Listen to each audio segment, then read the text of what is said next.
What's up, sports fans? It's your man D back. Speak your mind, sports talk. All right, check it out, everybody. Sugar Ray versus Durant 2. The Nomas. That was the first fight that I ever watched in boxing. I remember it. I remember it clearly. We were all sitting in my we were all at my grandmother's house. She had this floor model. And for all you guys that's not old enough to know what a floor model TV is, it's this big box TV with only a 25-inch screen. That was a floor model TV. So they had this floor model, and it was like 13, 14 of us gathered around down in the basement watching this floor model TV, watching the fight on that. And Sugar Ray Nomas Duran. That was the first fight that I ever watched, and I was stuck. I was hooked. I was a little kid, and I said, "Oh, this is the greatest stuff ever." After the fight, my cousins and I, we got up. We started doing a little, going in the backyard, messing around. My uncles were boxers at the time, and I was stuck, bro. I was absolutely stuck. They built the fight up. Duran had beat him the first time. So I actually got to see Sugar Ray come back and avenge himself. That was and then to make the guy quit. I was like, oh, he beat him. He made him quit. He made him quit. All right. We was all talking about it, jumping around. I was in love with the sport of boxing ever since then, 5 years old. Remember it just like it was yesterday almost, bro. And I must have watched that fight. Growing up, starting to love this sport more and more. It's countless of times. I don't even remember how many times I watched that fight. But that was my very first fight. That was the fight that brought me into boxing. And I loved it. So today's live is just about that there. Your first fight. What was your first fight? Let me put this link in the chat. If you guys can remember, what was the first fight that drove you to boxing? Which one was it? Let me put this link in the chat real quick.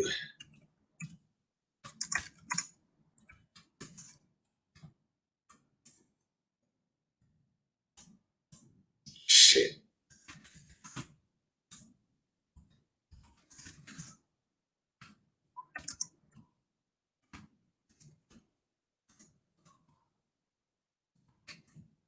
Some shout outs who we got up in here real quick. Drop this link in the chat. I was on Ring IQ, man. We was having a good conversation over there. And that's why I'm late too. I got caught up in that conversation. And I looked up. I was like, oh damn, I gotta go.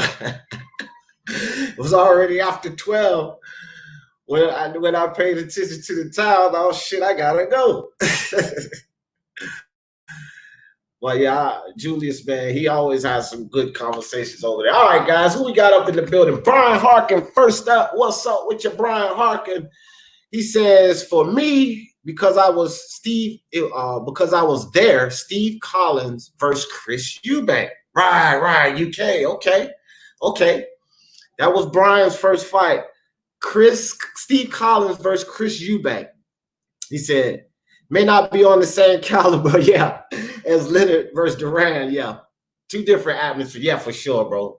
Boxing was great back then when I was a little kid. I'm 44, so it was years ago, you know what I mean? Different era. But yeah, I feel you. Tank Nation in the building. What's good? Tank Nation says, Mike Tyson versus someone. He was disqualified again. Knocked him out first 10 seconds. I can't remember the other. Hey, you know what, Tank? That's cool, bro. Because I believe that Mike Tyson was a lot of firsts for a lot of people, bro. They saw Mike and they were stuck. That's not a bad first. And I'll say this, Tank, no matter who the hell it was he fought, that's not a bad first, fam. Caden Alvis in the building. What's good with you?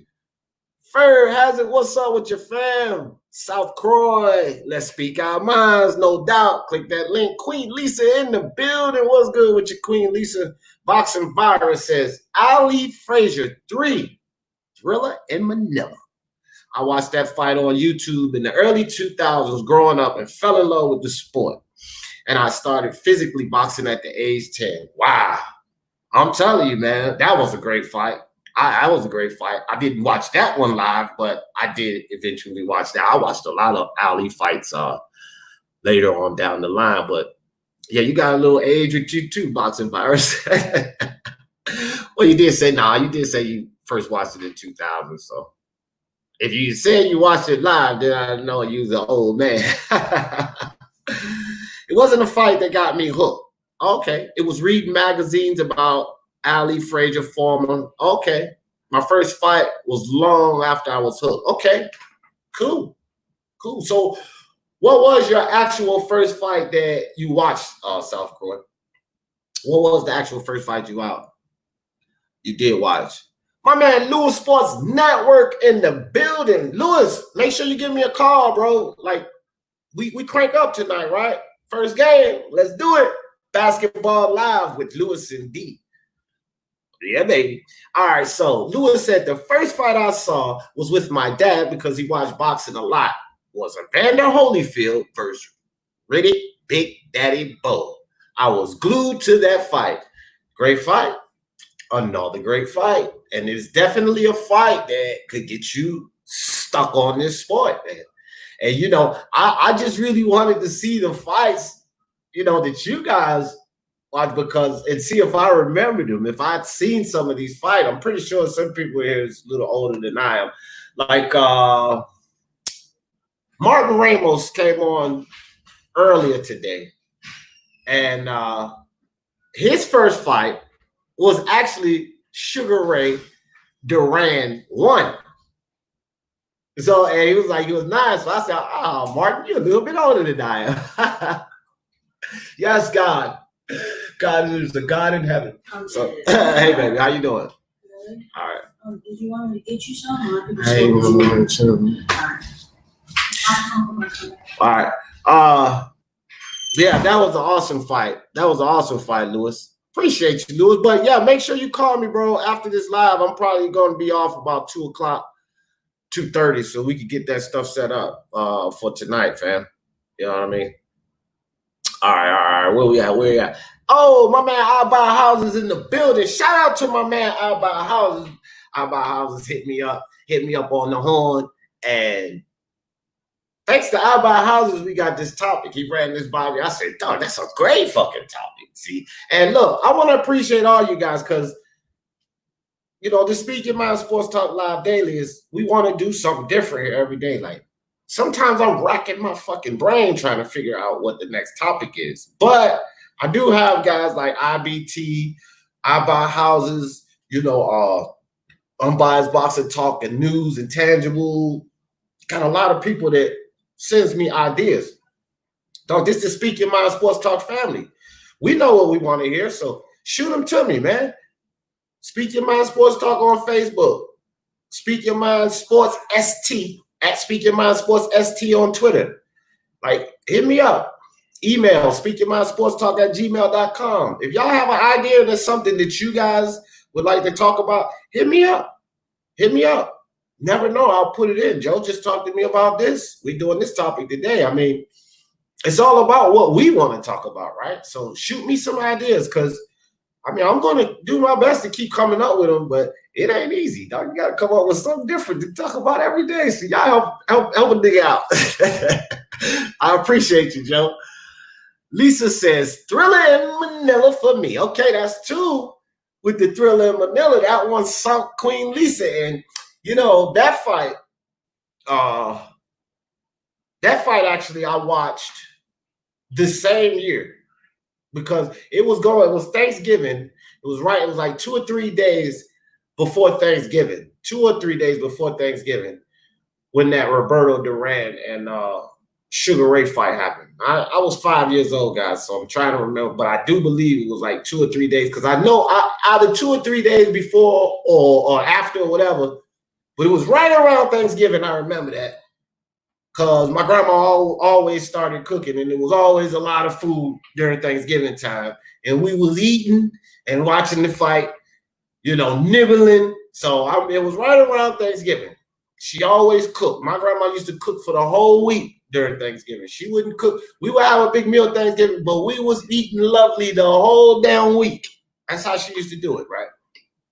But anyway, I digress. That's a hell of a fight. And I think that, like, when I watched that fight, I seen Sugar Ray and Durant first. But when I watched that fight, bro, that's one that'll get you hooked too. And then it's Ali. Ali, gotta realize something. Both of these guys, actually, Muhammad Ali and Sugar Ray Leonard, they were like household names back then. People that didn't even watch the sport knew who they was. So you hear an Ali fight coming on, oh, you're gonna go watch that. You hear an Ali fight, you're gonna have to see that. My favorite fight watching on YouTube is Tommy the Hitman Hearns versus Sugar. Oh, yeah. That's a hell of a fight. We just did a film study on that. I can't remember who channel I was on, but we just did a film study on that one. Lewis, About House's classy gentleman. Yeah, oh yeah, man. That's my man, 20 Grains, a good dude. Great dude. Respect D. Prince Nassim got me into boxing. Can't remember the fight it was. Yeah. That's an exciting fight. That's my man, Unbiased. That's one of his favorite fighters of all time, Prince Nassim. That's his man, dog. Yeah. But I'll say this about Prince Nassim. Don't really matter to me which fighter he is you watch. It's probably entertaining, to say the least, because that guy, just the way he fought in the ring was entertaining. You had to be entertained by Nassim. The way he moved, the way he made guys miss, he was just an entertaining fighter altogether. So Andre in the building. What's good with you, Andre? Appreciate you coming through, fam. My man I Buy Houses says, mine was Salvador Sanchez and Danny. Really? Yeah. You don't look that old, Joe. Salvador Sanchez fight, hands down. Guy was an animal, bro. It's almost like what Tank Nation said. It was Tyson. He fought somebody, right? It didn't matter who Tyson fought. It was good. Prince Ahmed probably didn't matter who he fought. It was good. It was exciting. I have to put that with Salvador. Salvador Sanchez, didn't matter who he fought. You watch Salvador Sanchez, it's a good fight. But I don't actually, you pulled the first fight up that I don't recall seeing, Joe. Salvador Sanchez versus Danny Ray. You got the first one. I don't remember seeing that fight. And if I did see it, I don't recall, like how it went. But that's, I do know Salvador Sanchez, and I've seen some of his fights. And I know that if he was your first view, then I can understand why you got locked into boxing, dealing with Salvador. Fur Hazard says, Oscar versus Fernando. And all the grown folks was fucked up. Hey, I seen this one. So I did see this. Oscar De La Hoya, I will say this. Like, guys, a lot of our first fights, coincidentally, are of greats. Now, it could be a coincidence, but think about it. This is why we got stuck. Think about it. Somebody watched Mike Tyson fight for the first time. He's an ATG. I watched 2 ATGs fight each other for the first time. Sugar Ray versus Durant. Oscar De La Hoya, ATG. Ali Frazier, ATGs. Well, Ali for sure, but, Frazier goes down as a Hall of Famer. So I don't know if he's considered an all-time great, but Ali's an all-time great. So all of these guys we watching, Salvador Sanchez, ATG. So, good stuff here. Oscar versus Fernando, yeah, for sure. For sure was a banger. South Croy says that Thriller in Manila is a great one, Lisa. Yeah, it is. South Croy, you still ain't answered my question. Let me see. Let me make sure I ain't miss it. Let me see. I don't want to be wrong. No. South Croy, I'm still waiting. What was your Oh, you might have put it in the chat. I might be behind. As usual. Jay Cooley in the building. What up, Jay Cooley? Man, Jay Cooley. I tried, bro. I tried, but it was just they don't try to hear nothing positive about Spence up there, dog. They didn't want to give that man the benefit of the doubt. Everything he did before is gonna play the same way in this Crawford fight. They ain't want to pay attention to the fact that man not treating his body wrong no more. None of that. None of that. Even one man, my man said, Lennox. He said, I'm pretty sure he's gonna pick up the bottle again. Man, you can't make that assumption, bro. Like, they don't want to give Spence no chance, Jay Cooley. I tried, dog. I told you I was a Spence fan, bro. What could I do, Jay? I was outnumbered, fam. Oh, shit. That was a good discussion, though, even still. Boxing Virus said, okay. You know what? The next question, Boxing Virus, I was going to ask you, well, what is that, a picture of when you was younger? Because I know you ain't in your 40s looking like that now. Nah, that's what's up, man. Andre said, hey, D, this is off topic, but after seeing Burchell's last fight, I think Heron would give,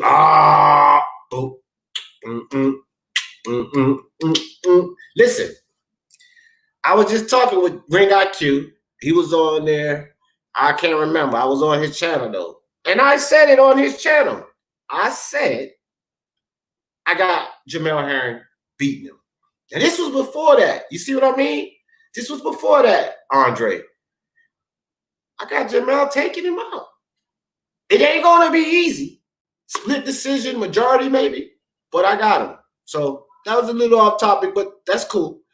All right, let me go. Let me get down the list. See what we got here. We got Salute D Jeff and chat. All right, Lewis, I know you got to get ready. Go get ready. Set up your live and stuff. Appreciate you coming through, fam. All right, guys, we got Johnny Boy stepping up. Johnny Boy, what was the first fight you watched that got you stuck in the boxing, fam? Honestly, well, I don't remember it live too much, but Holyfield and Tyson, the first one, because my dad made a killing off of it, bro. Because Holyfield was like a 20-1 under, 22-1 underdog or some shit like that. So, yeah, man, that was one of them. Another one was De La Hoya and Corte. Tito and Fernando. Let me think. But first, which one of them was the very first that got you like, oh, I'm watching this sport forever? You know what I mean? That made De La Hoya and Corte. I was like, that's the second one. That's the second one, guys. De La Hoya. It wasn't De La Hoya and Corte, but it was De La Hoya and Vargas was the other one. But it was twice De La Hoya bought somebody in the boxing. I just wanted to throw that out there. Yeah. Man. Mine is up there right behind me, Johnny Boy. Well, and plus, yeah, and plus, that's what I was getting at. That's what I was with Holyfield Tyson. But then, see, then after that shit, around that time, bro, like that's in the Blockbuster days and shit, bro. They used to, bro, in my Blockbuster, they used to have a little section of the old fights on there. So my grandpa used to take me over there and rent all kinds of fucking Marciano tapes and Joe Louis and all that, Archie Moore and all that shit. So that was just kind of my first introduction to all that shit. Like he don't know, you know, he was a little bit younger than like Jack Dempsey and Jack Johnson and all that shit. But he was more that Archie Moore, Ray Robinson, Marciano, 40s. Yeah, the older school.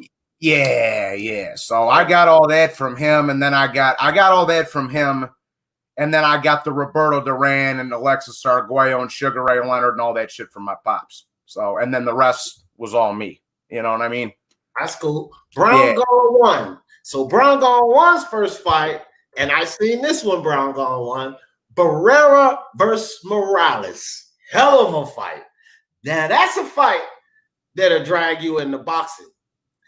It's one particular fight I'm looking for, and I ain't seen it yet, but I'm wondering if this fight brought anybody into boxing, but it definitely could have. Let me see. I see a super chat came in. Killer Z. Even if we disagree, sometimes still respect. Always, always, bro. Always. It's like I told you the other day, man. And I tell a lot of people this. When you see Johnny Boy knows, when you see veins popping out D Jefferson neck and forehead, he ain't mad. That's just D Jeff. He ain't mad, bro. That's just me, Killer. You all, like I told you, Killer, you always welcome, fam. You always welcome on this panel. And that won't be our first debate, and I can guarantee you it won't be our last, fam. That's what we do. So I appreciate you a lot, though, Killer, for the super chat, fam. Really appreciate that. All right, let's go. Let's move on. Who we got next? Who's the next fight? Iceman in the building. What's good? Mr. Spooks. What's good? There we go. Sweet Science and McDojos. Sugar Ray versus Marvin Hagler. Damn sure a fight that'll drag you into boxing. That's damn sure a fight that'll drag you into boxing. Let me tell you something. Sweet Science and McDojos. That wasn't my first fight. My first fight is behind me here. That was the first fight I watched in November of 1980. I do know that. I was 5 fucking years old. But Marvin Hagler versus Ray is actually one of my favorite fights.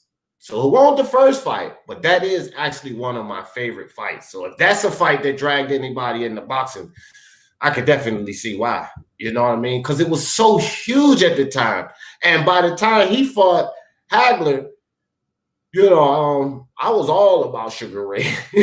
Sugar Ray. I'll tell you a couple more, like when I was real, that I was like, that I still remember watching, like with the old man, was Galata and Riddick Bowe, when Galata was hitting him in the balls. Yeah.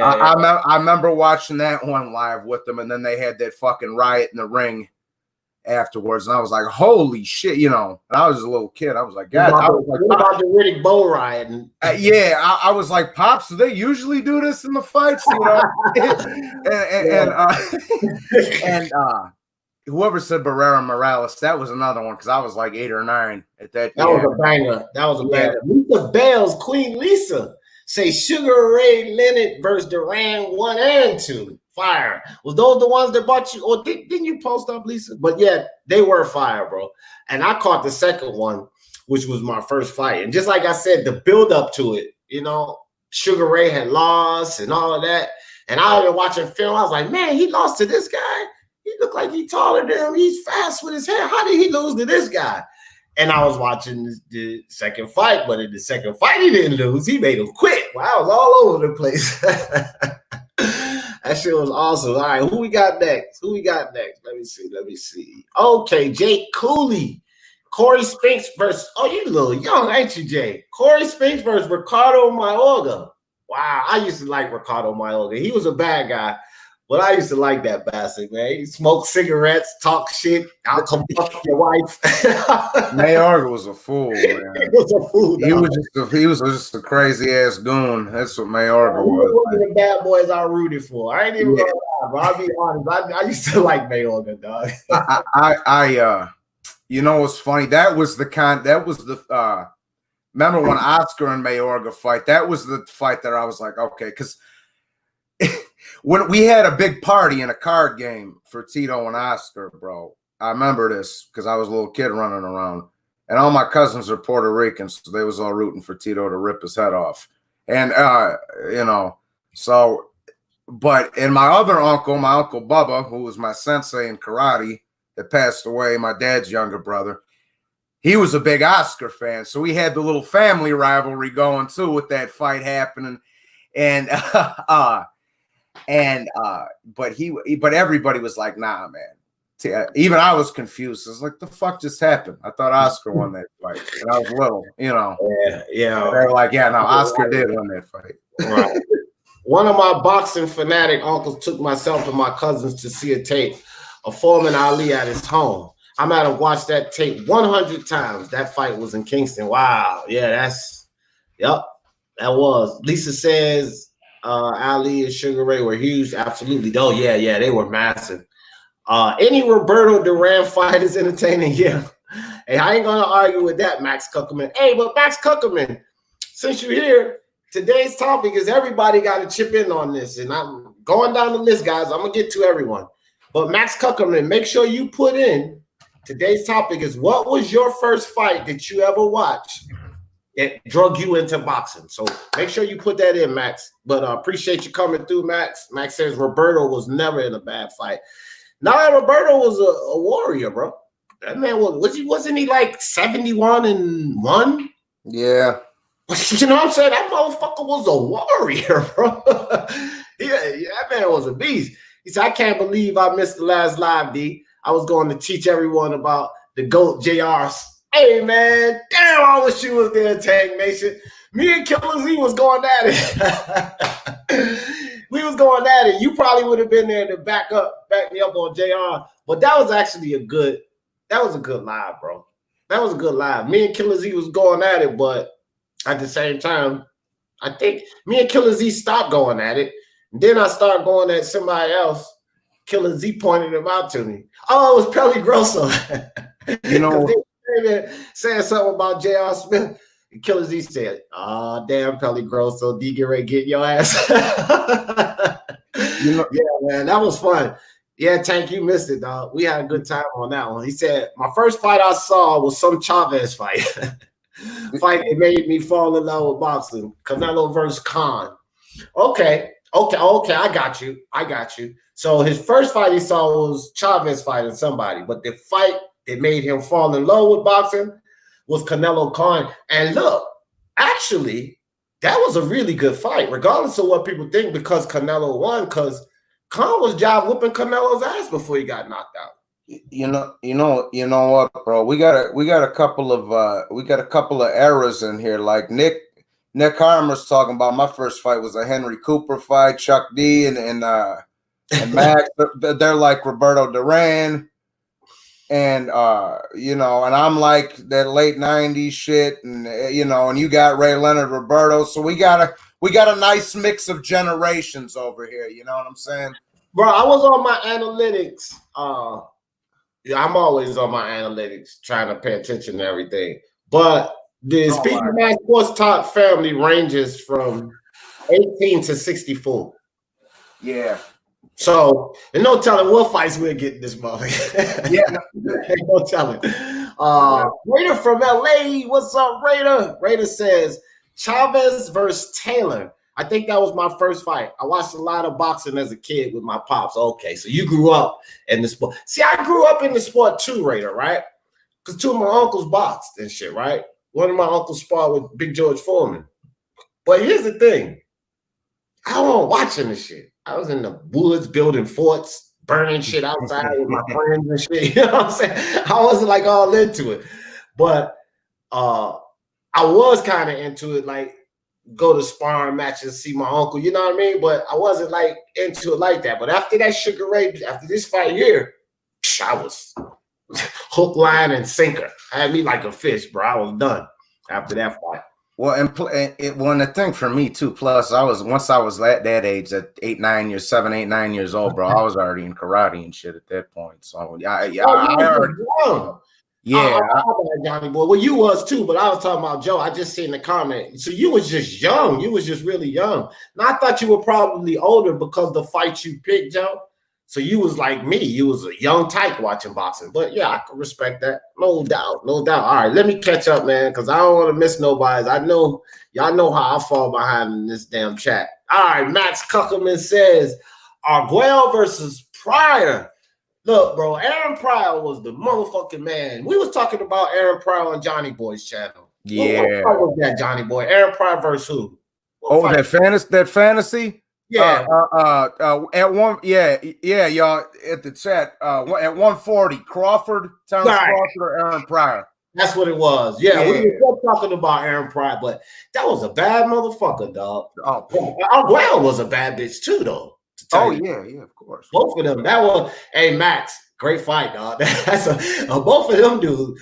Hey, Aaron Pryor was a bad dude, man. Hey, he was a bad dude, dog. I still say, what did me and you pick Pryor over Crawford, right, Johnny boy? I said what I said was I said if I'd be on the fence about it because we had a split panel on it. We had like 3 apiece. I was like, if you put a gun to my head, I'd say Pryor because Crawford would try to box him, but I think Pryor would force his hand, and yeah, that's right, and that's why I said that I picked Pryor because when Crawford gets hit, he got to get his get back. Yeah, and that's the wrong guy to do that with. If Aaron Pryor hits you and you go in there guns a-blazing trying to get your get back, you might get your ass knocked the fuck out. You know what I'm saying? And I think that would have been the danger for Crawford because, Pryor used to pack a wallop, dog. You know what I mean? Take the punch. Man, Gun Rights Mafia in the building. What it do, my nigga? Appreciate you. South Croy says, is there a boxer now who could get you hooked to boxing, D? Yeah, plenty. Naoya Anui, Canelo Alvarez, Vasil Lomachenko, Chocolatito. No, it's plenty. It's plenty that I Crawford, These guys that have skills. Hell, watching Usyk at cruiserweight, probably, because I think a lot of boxers, I think it's unfair to ask me that question because I've always been a sports fanatic, South Croy. Like sports. Bro, I watched, what is that fucking, I can't even remember the name of it. It's become real popular. It's an Olympic sport. Is it shuffleboarding or? Nah, it's just, they got this block and they push it down with the ice and they got these brooms in front of the shit. Like, bro. I know what you're talking about. I can't put a name on it. I've been starting to watch that shit. And I couldn't believe I was smoking the blunt just sitting there. And I couldn't even really believe that I was watching. Like, why am I watching this dumb shit? But that's how much of a sports fanatic I am. So when I think about fighters today, I know they're not the fighters like, the fighters in my era. But I think boxing still would have got me sunk in hook, line, and sinker. Shit. UFC. I was 14 years old. I watched UFC #1. I tricked somebody the other day, and then I'm going to get back to the topic, guys. I tricked somebody the other day because he knew everything about UFC. I couldn't tell him nothing. Johnny Boy, you know how I always debate. So let me tell y'all how I got him, and then we're going to go back to the boxing topics. So I said, all right, then. You know everything about boxing. I don't know shit. Well, why don't you tell me this? I gave him all the names of the people who fought in UFC 1, right? Shamrock, Royce, Taylor Tui. I gave him all the names, right? I said, now all of these guys fought in UFC 1. Which of these fights was the main event? That's what I asked him, right? You know what he said? Shamrock and Royce was the main event. What do you think? I'm stupid? Burned him right there. I say, yeah, you stupid, you fucking idiot. Because UFC 1 was tournament style. And Royce actually fought more than once in that. He didn't even fucking know that, bro.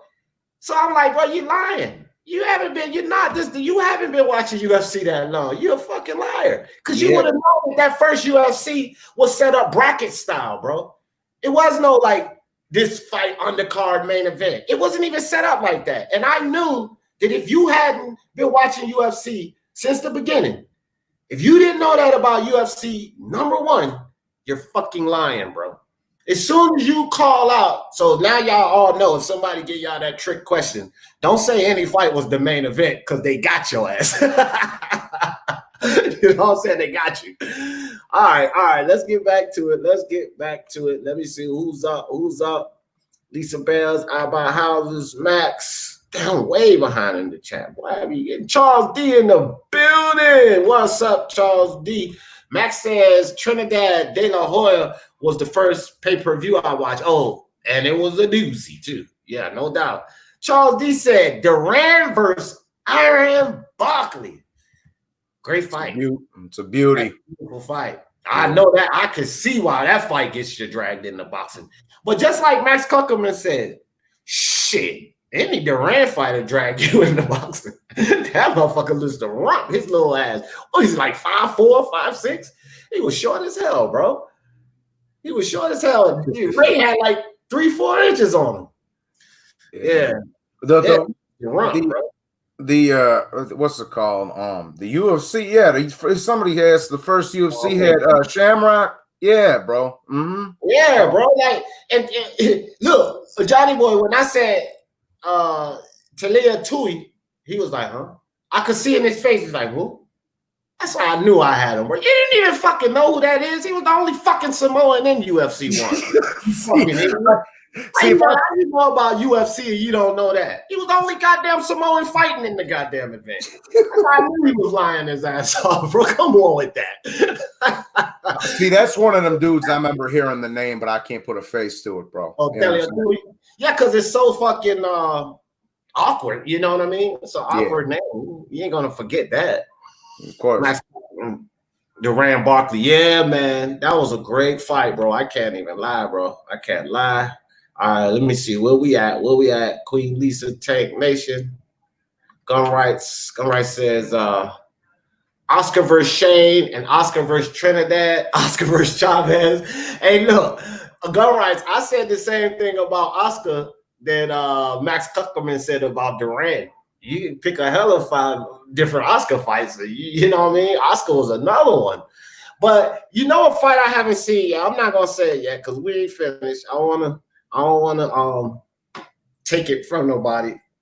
Nick Harmer, what's up, man? Give me your first fight, Nick Harmer. The first fight that brought you to love boxing, that gave you the passion. What was the first fight you watched that trapped you in? I want everybody to put that in there if they didn't put it in. But what's up to you, Nick? Appreciate you coming through. Jed Kyle, what up, D? Salute to the chat. The first fight I watched live, Whitaker De La Hoya. Again, Oscar fights. Did you see that fight, Johnny Boy? Not live. No, I didn't see that one live. Mm-mm. Yeah. A lot of these fights, well, some of these fights I actually didn't see live. I was old enough to see them, but I watched them, on film after or something. So some of them I didn't see live. That was my first live fight there. Just like I said, the Ali, the Thriller in Manila. I didn't see that live, but I must have watched that fight countless amount of times. You know what I mean? Yeah, I gotta say this real quick since everybody talking about Oscar. Here we come back.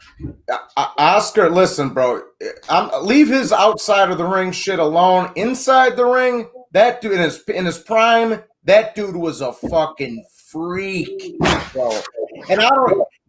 Even no ATG for nothing. Oscar was fucking great, bro. Yeah, I mean, and regardless of which side you fall on with the Pacquiao Floyd shit, neither one of them boys fought a prime Oscar. Neither one of them fought a prime Oscar. Neither one of them. You know what I'm saying? So, yeah, Oscar was that dude back in the day. Yeah, no doubt, man. Oscar, you can't look. If you're a true fan of boxing and you don't have respect for Oscar, you're lying. You're not a true fan of boxing. Yeah. I'm saying you're lying. You're not a true fan, bro. You gotta respect the dude. Especially if you was watching that shit in the 90s too. Like, bro, how could you forget about it. All right, said, I wish we had the privilege of seeing Ray Robinson earlier fights. My grandfather said he was up. Yeah, bro. You know what, bro? Like I say, because my grandpa, gun rights, bro. My grandpa told me that he said because of course he, like I said, he don't go way back to the 20s and 30s and all that shit, but like 40s, 50s and forward. He's like, bro, aside of the heavyweights, the 2 best fighters I ever saw was Ray Robinson and Duran. That's what he said. Right. Aside of the big boys, that's what he told me. And then guys too, like that's why we all have our own opinions, because some people that's been watching boxing as long as us or longer than us, they may favor another division. So if they say the greatest fight ever to me was such and such and such, but you can't get mad at that. You might know a greater fight, but if they focused on only middleweight to heavyweight, then they wouldn't know anything about the great welterweight fights or lightweight fights, because they didn't really focus on that. So the greatest fight to them was a heavyweight fight. You know what I mean? If you got a guy that focus on the sweet science, more or less, then they're going to be probably looking at lower classes. And their greater fight would probably come in a lower class because they're more about the sweet science and it ain't all about knockouts and shit to them. So it's all about your preference. Like, what was your favorite fight of all time? You know what I mean? Like, that's all about your preference. I'm glad Gun Rights brought up his granddad, because now shit's coming back to my head. Now I'm remembering shit from back in the day. My grandpa went to Robinson LaMotta, Jake LaMotta and Sugar Ray Robinson 6, the one where he beat Ray Robinson, beat the brakes. So you never got me down, Ray. You never got me down, Ray. From Ray, yeah, he in that movie, yeah, bro. Hey, Max Pacquiao, ain't this his 5th?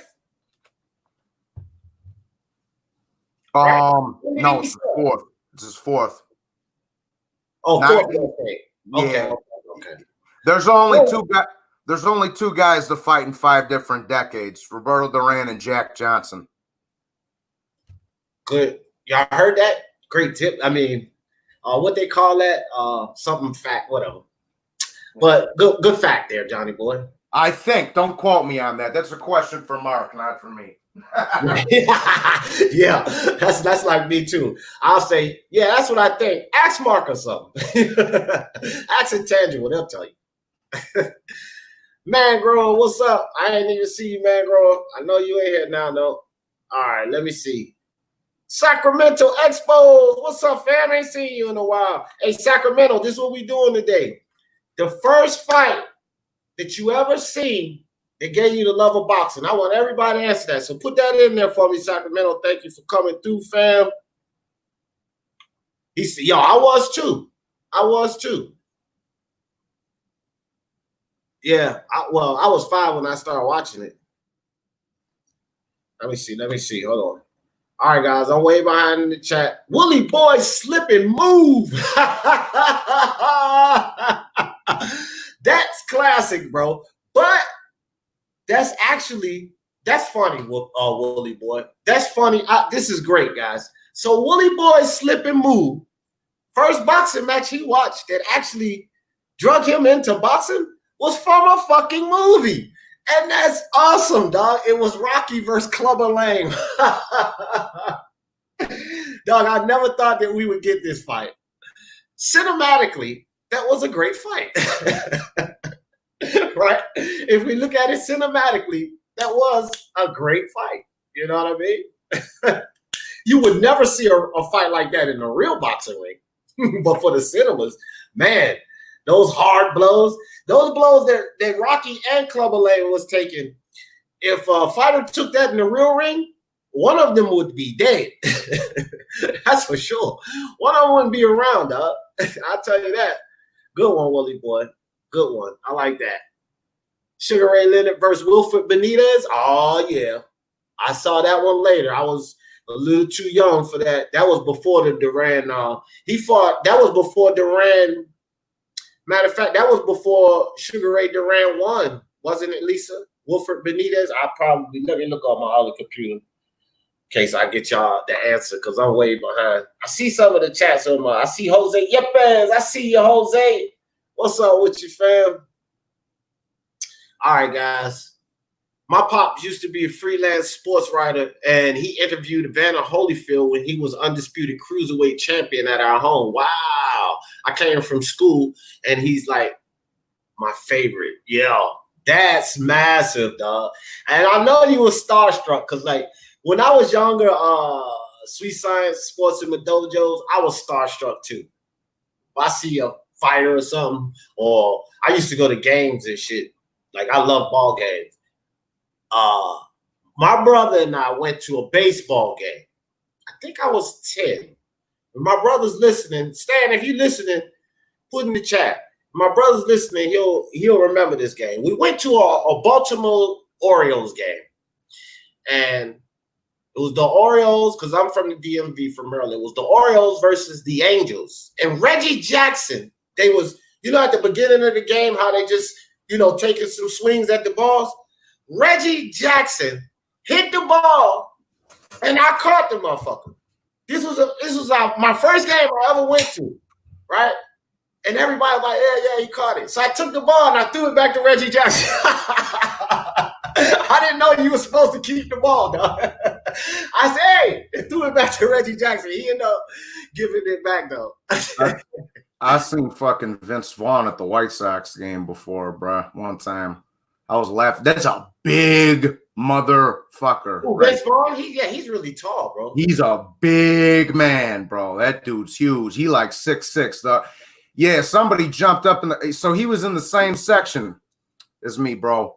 But like way up in the front, because I was behind home plate and shit. And somebody went, oh, he had his hat and his glasses on trying to disguise the shit. And somebody's like, oh, it's Vince Vaughn. And he started to get mobbed on. Dude booked it up the stairs and ran right past me, dog. I was laughing my ass off. Yeah, bro. That's why, being a celebrity, it's bittersweet. Because you can't go to public. You can't be in public. People mob you like, you know what I mean? Just imagine being out with your wife and kids.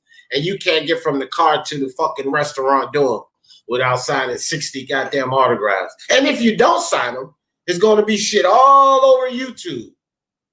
D. Jefferson, he's a snob. He disrespected the fans. I didn't disrespect nobody, fucker. I was trying to have dinner with my family. You know what I'm saying? April 15, 1985. Tommy Hearns versus Marvin Hagler got me into boxing. Bro, great fight.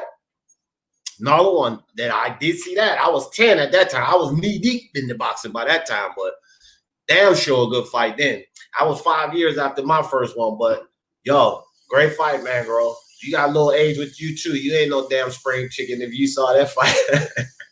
You ain't no spring chicken. Let's see. Willie Boy said, but seriously, probably the first fight. That was the first. Yeah. No. Oh, Eubank versus Nigel Benn. Okay, Chris Eubank versus Nigel Benn. Okay. No, but that was a good joke, Willie Boy. But even, that was like the Rocky movies. I've heard people, Johnny Boy, you probably heard this too. I've heard people say that the Rocky movies actually did get them into boxing. I've heard plenty of people say that. Like, they weren't into the sport of boxing, and then they watched Rocky, and then they came to watch real boxing, and that's how they got into boxing. Well, and you know what? The first Rocky movie came out in 1976, so that was right around the time Leonard and Hearns and Duran and all them boys was coming up, bro. So that it kind of, you know what I mean? It was kind of it was kind of right around the same time there. So yeah, that was another thing. Yep, Joe. Yeah. Okay. You saying in 15 you picked Pryor and 12 I think somebody else said that too on the panel that day. In a 15 round they would pick Pryor, and in the 12 round they would pick Crawford. Yeah, I picked Pryor either way, and that's part of the reason why I picked Pryor either way as well. Because those guys used to fight those. Oh, these guys ain't ready for that type of shit. If they make it to 12, they're like, whew, I made it. 3 more rounds? Oh, no. So I definitely think past 12, I would Pryor all day 100, but I'm still going to pick Pryor over Crawford. And no disrespect to Crawford because he's a hell of a fighter. It's just so was Aaron Pryor. So, Cat, what's up, sis? Cat in the building. Cat, make sure today's topic says the first fight that you ever watched that made you fall in love with boxing. So make sure you put that in the chat today. We getting everybody's answer. My man Tone in the building. Tone says Conte versus Lopez. Okay. You seen that fight, Johnny? Not live, but you seen that fight, right? Which one was it? Conte versus Lopez. Oh yeah. That's damn sure a good one. Yeah, that's I'm telling you, man, we're gonna have these fights are going to be full of ATGs. You know what I mean? These fights will be full of ATGs, dog. Another one my grandpa put me on too was fucking Marciano and Ezra Charles, bro. That's an all-time. Yeah, that's a classic fight, bro. That's a great fight. Yeah, you can't call yourself a boxing historian and you've never seen that fight. And I'm not even a boxing historian, but I've seen that fight. Yeah, that and Rocky, man. Another one. Rocky Marciano. People always talk about his power, but talk about that dude chin too. It seemed like you could slap that motherfucker with a brick and he didn't want to go down. To Rocky, he was tough, Yeah. man. He was tough. He was a tough dude, bro. Yeah. What you say? Mom said, Johnny Boy, yup, the line's been out for 3 months now. Oh, we was talking football in the chat, bro. We was that's it. That's it, Wooly Boy. Curling. That's what I was talking about earlier, guys. I sat up here for like 3 hours one day watching curling. And was locked in. I was locked the fuck in, bro. It wasn't until I looked up at the clock. I was like, fuck. It's like 4 o'clock. You know what I mean? I didn't even know partially that had to do with the Mary J. But I still didn't know that I was sitting there that long watching curling, watching them push this damn rock and sweep in front of it. I actually figured out the rules and how it worked and everything. Hey, y'all know who else is big, like huge on curling? Football player Von Miller. Said it's his favorite sport to watch. Von Miller. Imagine that. A fucking football player. No, football's not his favorite sport to watch. It's curling. I said, wow. Well. Yeah. All right. I'm looking for Cat. I don't see. All right, Cat. Ma, who your NFL team? I used to rant. What do you say, Killer? Kalua said, I used to rant all early UFC fights when it first came out. Yeah, bro. They used to have them shits too, man. And Blockbuster and Video Times. You could go right there and rent them. I remember that, Kalua. You sure could. You sure could, fam. All right, let me see. Curling, yeah. Curling. Down way behind because I talked about that a while ago. Charles. Miami Dolphins. Oh yeah, of course, bro. Yeah. This season. They're gonna be better. They're gonna be better this season. Man. Yeah, you got two. Oh, hold on, Joe. You got two, Kilua. You know it's two. Frank and Ken Shamrock. It's Frank Shamrock and it's Ken Shamrock. So I don't know if I'm not trying to like, but just so that you know, it's two Shamrocks. All right. Which one was the the superstar over there in Japan? Was it Frank or Ken? I know one of them was like dominant and shoot fighting over there. I think it might have been Frank. I think it was Frank. Yeah. And let me tell y'all, shoot fighting was out before the UFC. And they got down and dirty too. And Frank Shamrock over there was shutting them down. You know they didn't like that either because he was over there, and martial arts is of the Orient, so he was over there kicking their fucking ass. You know? But he was like a superstar there too, though. They loved him.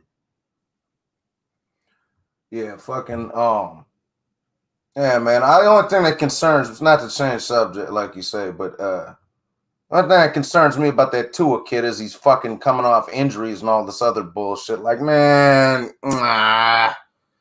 as far as the Dolphins go.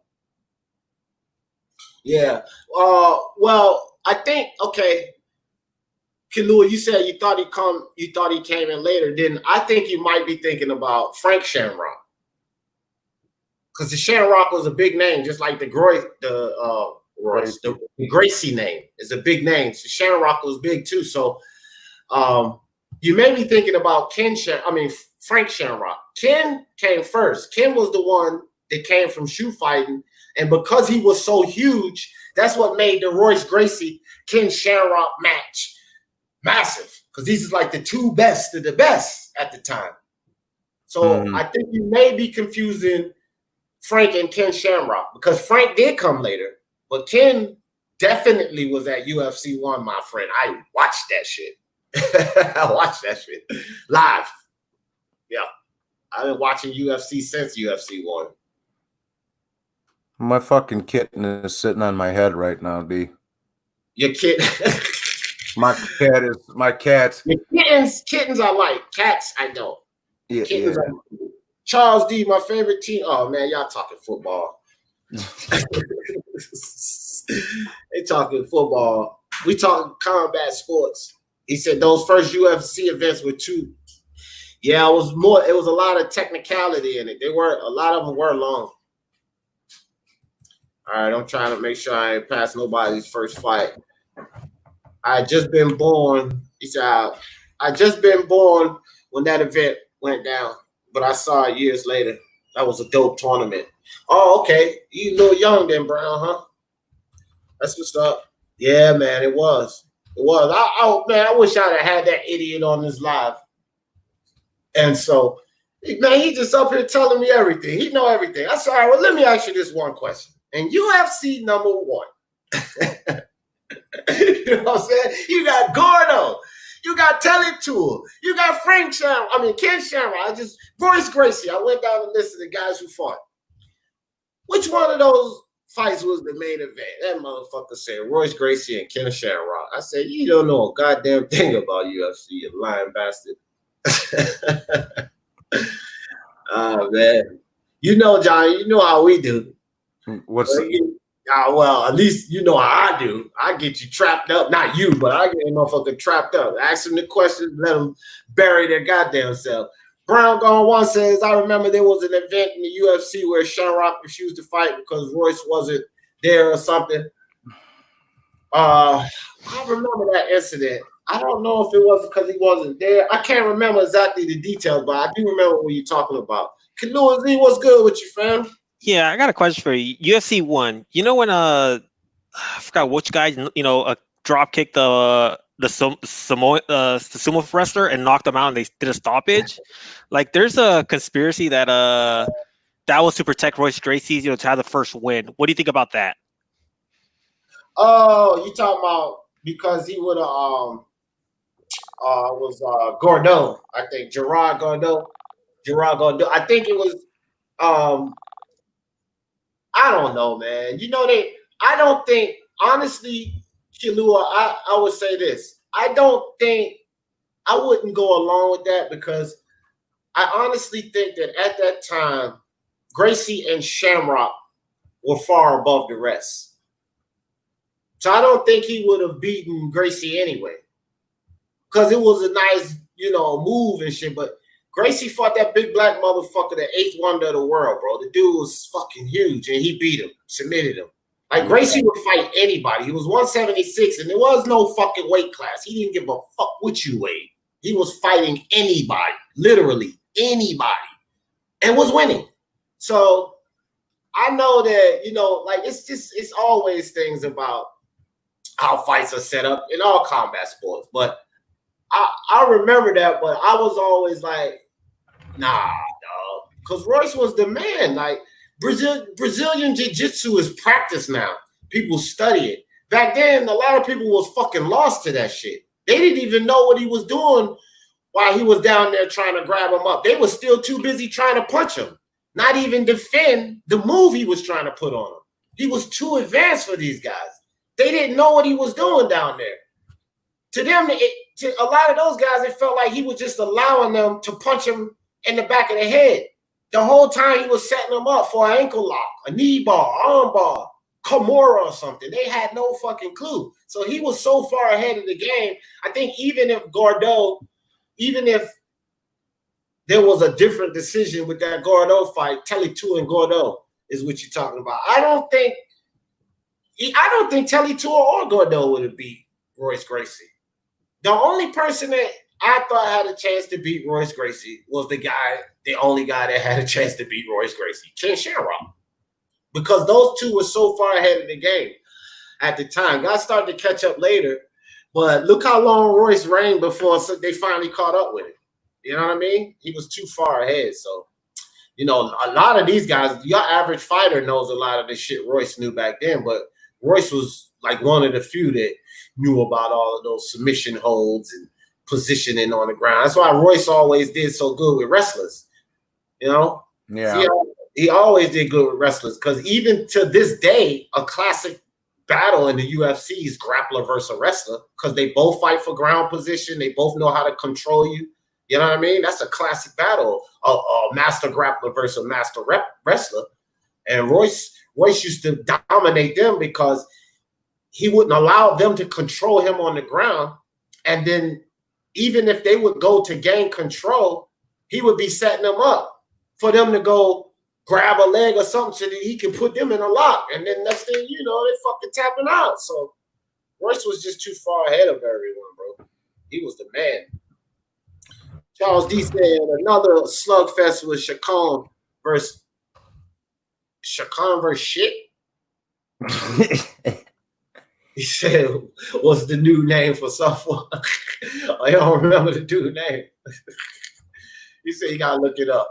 So, but he said, oh, he wrote down what he was thinking. That's what happened. He said, a slugfest with Chacon versus shit. What was that dude's name? I was typing. Yeah. I don't think I seen that fight, Charles D. I don't think I seen Chacon versus shit. Yeah. Max Kuckelman. Yeah, it's justifiable. Justifiable. What you think, Johnny boy? Max Kuckelman said there should have been a Oscar versus Tito rematch. No, I was just talking about that was one of the first big fights that I saw, man. And I wanted that rematch as an 8-year-old kid. So yes. Yeah. It was definitely justifiable. I mean, people thought it was some people thought it was a robbery. So you get a fight like that, it's nothing but to run it back. That's justifiable all day. They negotiated it, and I forget whose fault it was. Somebody was being a bitch about the negotiation. I don't remember if it was Tito or Oscar, but yeah. I love you guys, man. Every time I'm trying to think of something, I should be looking at the other computer. I start setting this one up too, guys, right? Because I always fall behind.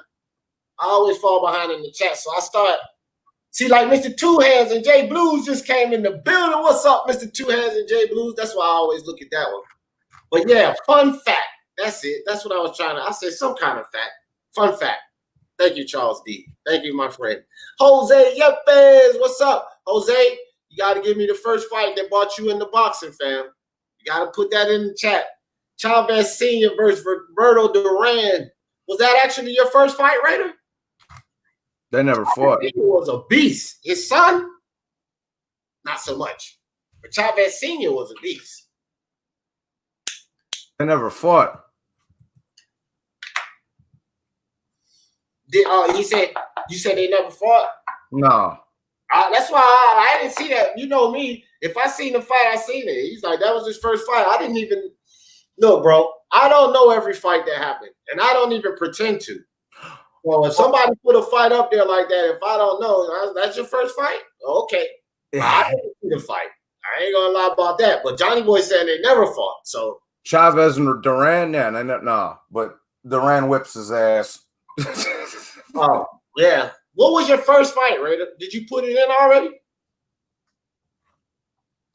Chavez and Duran. Chavez Sr. was a beast, though. Back to that. His son, I don't know. I don't know what's wrong with that kid. Walking around with high heels and carrying on. Smoke, my man, get this smoke. He said the first fight that broke my heart was Ali's face. Ali was on his smoke. That was your favorite guy. It's always hard to see your very favorite fighter go down. Don't you know Tito and Purnell goddamn hurt me to my soul? That cut me deep. That one cut me deep. Hey, what's up, guys? No, I didn't. That wasn't my first fight. I remember I told you it was Taylor and Chavez, but I said who, I didn't put the question marks on there. I said who would you guys have? I rewrote it again. In that fight. Chavez, that would have been fire. That would have been a good fight, bro. Chavez Sr. was a monster. I think Chavez would have fucking beat that fool. I don't know. Chavez got a mean old chin, dog. And he was the same. They're both like the same, cut out of the same cloth. You know, it would have been a good ass fight. I don't know about Roberto. I think Chavez was a better boxer. No, bro. No, Maybe. I think Chavez. Come on, man. Come on. Chavez had defense. He a complete fighter. Chavez, I think. And you know what? I think Chavez was a better boxer, dude. That fool, he did combinations. He would go to the body. He would go back up top. He would. come on, man. I just see the comment. Have you guys watched Chavez fights? Right. He wasn't. The comment That fool didn't go fucking almost 90 wins without a loss for nothing. You know what I mean? Hey, check this out. This one made me laugh. Kalua Z said, still waiting for someone to say Jake Paul versus KSI. Yeah. Oh my God. If that was the first fight that brought you into boxing, you're willing to watch anything. Because that fight was fucking terrible. That was even worse. Listen, I thought that there couldn't be a worse fight. No, I still want worse than that. I was about to say that was worse than Francis Bartholomew and Easter, but I got to give Jake Paul and KSI a better fight than Francis Bartholomew and Easter. That was the worst fight of the year, bro. That was the worst fight of the decade. Listen, man. Raider, no disrespect, but Duran would have made him quit on his stool like fishnets did. You understand? So come on, man. Chavez never quit on anybody, yo. Chavez never quit on anybody. No mas. Yeah, it would have been the other way around. Duran. All right, here. Let me give you my 2 cents. Duran was just as good of an inside fighter. He's got better footwork, faster hands, and he's just as tough, bro. And hits just as hard, if not harder. Nah, he ain't. He's a better all-around fighter. Chavez too slow. He's too flat-footed, homie. Nah. I'm not. It would be a war. Chavez better chin, coming forward, better body puncher. Yep. Nah, I don't know about all that. Yep. Why? Because Tommy Hearns knocked him out. Who hit it? Who did Chavez fight that hit as hard as Tommy Hearns? That hit as hard? Oh, come on. Tommy Hearns went all the way up to like what fucking okay, exactly. So how can you say he's got a better chin? Cause nobody's ever fucking fucked that fool. No, when has he ever gotten hurt? Chavez? He quit on his fucking stool. Against who? Oscar in the rematch. What, like a fucking 40 years old almost? Yeah, man, he was like 33. I don't want to hear that. Nah, there's no 33 years old. Y'all still talking about that, man? Yeah, I left. I came back. Chavez's first fight. I'm just giving you shit. No, I know. Chavez's first fight was in like 1980. That fool was undefeated for like 14 years. Nah, he lost. Let's move away from that, man. Let's move away from that. Boxing Virus says, now I want y'all to answer this question too. That's a good question, Boxing Virus. He said, do you mind me asking, what was your first pay-per-view? The first fight that I paid for, I'll answer that one first, was Holyfield and Douglas. That was my first pay-per-view. We had a lot of Boxing Virus. See, you a little bit younger, which you already explained to me. We had a ton of free fights back in our times. You didn't have to pay for no goddamn fights. They was all over the TV. Friday night fights, Thursday night fights. You know what I mean? So, and we were broker than the 10 Commandments. So, we weren't going to be no damn pay-per-views. You know what I'm saying? What was your first pay-per-view, Johnny boy? What's wrong, man? You there, Johnny? What was your first pay-per-view? My bad, yo. My first, I don't even remember my first pay-per-view. Fucking that was shit. That's so many. I have no idea. But I remember fucking Chavez versus Oscar De La Hoya was closed circuit, and you couldn't watch that shit, dude. Everybody was pissed, dude. You had to go to a fucking bar to watch that or somewhere. I was like, mine was definitely Buster Douglas and Evander Holyfield because my uncle paid for it. Ain't nobody had no money. We was all broke as hell. Hey man, AD, real quick, what the fuck's the whole point about that closed circuit shit? That I don't know. You know that Julius Ring IQ, he definitely would be able to answer that because he's all into that type of shit. I don't know. Somebody in the chat understands what that's about. Educate us or click the link and come educate us because I have no idea, Raider. I don't even know why it goes down, what causes it, or what the fuck. You know what I mean? Only thing I know is it's something that I can't see. You know what I mean? Yes, D. Yes, what, sis? What are you talking about?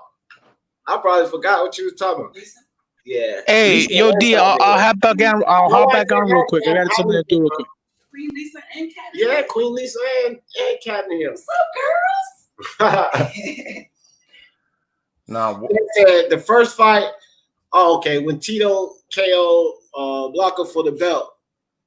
Okay. Then my grandfather took me to El Coliseo to watch Tito's first defense against Garcia. Been rocking with the sport ever since. Okay, Cat. I see you, Cat. You know Cat is the shit. Oh yeah, she knows this goddamn boxer. Her and Lisa. They know they don't Cat and look. Lisa?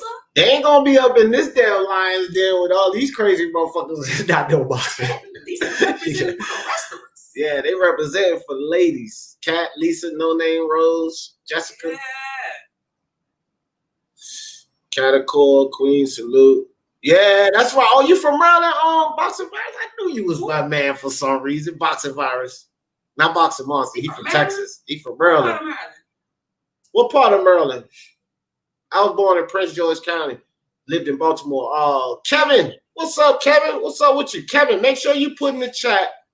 What was the first fight that you ever watched that got you stuck into watching boxing? That's the question of the day. Everybody that come in got to put that. Sweet Science says, I was 7 in 85. Yep, I'm 3 years older than you, fam. I was 10 years old in 85. God damn, y'all got some years on me. Shit, I thought I was a fucking... Shit, I'm the puppet. You still breath smelling like Similac, wet behind the ears, you know. Yeah, man, we some old guys up in here, Johnny boy. Enjoy your youth. Enjoy your fucking youth, because I wish I could go back. I think I already enjoyed late 20s, not too. I think I already enjoyed it a little too much, D. But yeah, yeah, I feel that. Who's the greatest? Come on, man, Chapo, stop that. Easy question. I'm gonna answer that before I even finish reading that question. Come on, dog. You know better than that. I think every Puerto Rican gonna say Chapo. Chapo. I remember all the hype after Rumble in the Jungle, but didn't see the fight till years later. Yeah, that hype got my interest. And yeah. It was a lot of hype surrounding that. That's a damn truth. Same day weigh-in. You know Smoke will know. I know you see that fight, Smoke. Ali was Smoke's favorite fighter of all time. That's his boy right there. That year, 76 Montreal Summer Olympics. Yeah, I was a wee little tat in 76. Just being born. Well, I was a year old. Charles D being in the arena and watching it, the TV is a different experience. The atmosphere is crazy. Oh yeah, bro. I like Cat. I like ball games more. You know what I mean? Because I'm a sports fanatic, but I've been to boxing matches, no doubt. But I've been to ball games. God damn it. I'm skipping, guys. It looked like it. Johnny, can you hear me clear? Yeah, I can hear you. Okay. Yeah, I like basketball and football games, but either way, the points you making, I agree with. Whether it's basketball, boxing, football, baseball, the experience on the field or on the court or in the arena, bro, it's like it's a total different atmosphere. Just the noise, the fans, even the concessions. Because you can buy a beer at home, sit back, hand in your drawers, drinking your beer. It still ain't the same as that beer you get at the stadium. Even though it'll cost you 10 times more. Yeah, you know what my trick is, D. Whenever I go to the White Sox or the Bears or the Johnny, before you say it, I'm gonna say me too. Go ahead. Okay, yeah. Whether it was the Bucks or the Bulls or the Blackhawks or the Sox or the Cubs or the Miller Park, you know, whatever I went to, you know what I'm saying? I would take, like I say, I grabbed like 8 of them little airplane bottles from the liquor store, bro. I'm telling y'all, that's the trick right there, bro. Grab a bunch of little airplane bottles, wear some cargo shorts or some cargo pants, shove them bitches in your pocket, go buy a fucking Sprite or a Coke, And you Johnny save boy. yourself a bunch of money on drinks, man. I'm telling You you. gotta need some cargo shorts. Yeah, man. Get some cargo shorts and some cargo, yeah, with some pockets in them, man. I was almost the same, Johnny boy. Almost the same. I would get twisted in the parking lot first. So I'm already going in there nice. You know what I'm saying? So I gotta spend a fortune on I'll nurse a beer for about a damn hour and shit. You know what I mean? Because I'm already nice as hell. I'm not a big drinker at all. I was always we'll smoke and hit that bottle and go in nice as hell. You know what I mean? And then we probably buy a couple of beers. That way, instead of spending $100, you only spend $25.